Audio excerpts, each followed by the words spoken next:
Hi, everyone. All right, today I want to talk about selling what the platform that you're on is selling, because I think that this is a piece of the e-commerce puzzle that a lot of people don't really think about.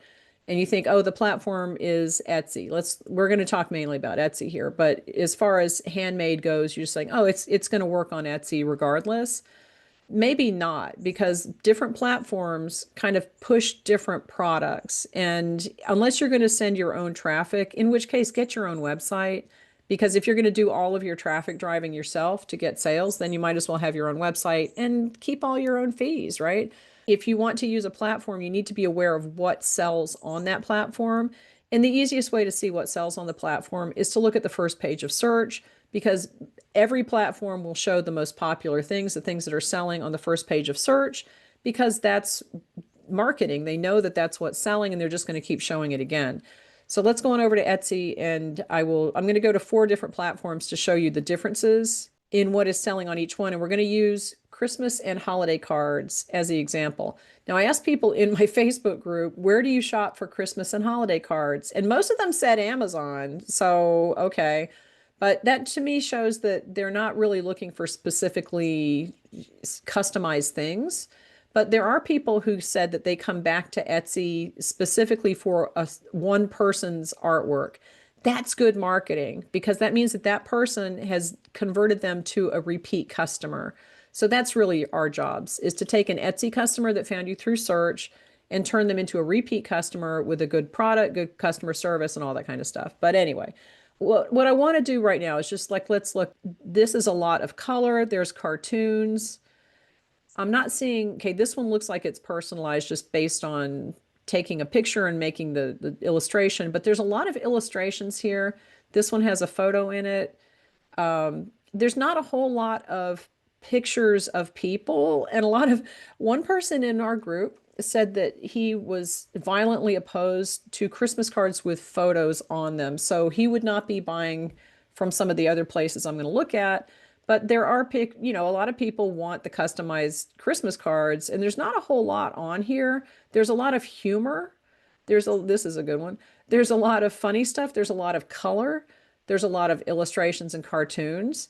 So if that's your aesthetic and you're selling this specific thing, and you can do this for any product, just go and search for what your product is and see what comes up, because that's what Etsy is pushing. And most people buy from the first page of search results. That's just how it goes. Look to see what the aesthetic is. Is this a good platform for you?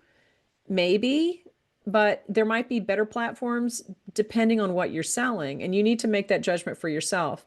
I think Etsy is more eclectic as far as what it allows, on the platform, what it shows. But let's look at some other platforms. Let's go on over to Zazzle. Now, the artisan shopping directory that I run has a shop on Zazzle. So I'm paying attention to Zazzle a little more than I normally do. But when you search for Christmas and holiday cards on Zazzle, Zazzle is a platform that is for customization mostly. You can sell things that are not customized. Yeah, that's perfectly possible. But most of these things are the photo templates that the guy in our Facebook group was against. All right. So he would not be shopping here. But a lot of people do, and a lot of people want the personalized Christmas cards. But if you look down here, pretty much everything that we're seeing has a photo that can be switched out to someone else's photo. So the customer would come here, like this one doesn't. Some don't, some are more generic, but you can still customize it with your information. So the customer would come here, let's say they're going to choose this one. They could switch their photo for this photo and keep the text and stuff on it to be exactly what they want it to be, but they've just created their own card using your template. So Zazzle, I don't see cartoons. I see, a few illustrations, but it's not the same kind of thing as Etsy. You would not see this design on Zazzle. Yeah, I mean, you could see this. It's going to be buried way back in pages that are not the first page. Zazzle is a platform that caters to people who want to put their own pictures on things. So if you're looking at designs that don't have that option, this might not be the right platform for you, but Etsy might.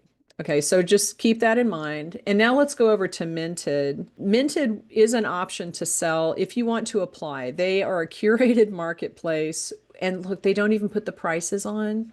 So you get the idea. All right. So you can sell on Minted, but you have to apply and they have to accept your design aesthetic. If it fits their choices, then they will let you on. But see, this is still a lot of customization. But you see there's a very specific design aesthetic on Minted. I think Minted is what Etsy wants to be, but is not. And Etsy is very beige, but Minted is beige in a little bit of an upscale way. So this is definitely a photo template site, but you have to have a very specific design aesthetic. And this stuff would not fly on Minted at all because Minted curates things. I cannot see this showing up on Minted. If you look at this and you look at this, that's not going to be a Minted design. So some designs are Etsy designs, some designs are Minted designs, and some designs are Zazzle designs. So you have to keep that in mind when you're selling things, because if you're putting the wrong design on the wrong platform, you're not going to get the same customer base. And yes, you're going to have to send your own traffic regardless of where you're selling these days. That's just the fact. You need to do your own marketing. You need to send your own traffic. But if there's a mismatch between your products and what is actually being sold on the platform that you've chosen to sell on, then you're going to have a harder time. So be aware of that. Give this video a thumbs up. Leave me any questions in the comments, and I will talk to you later.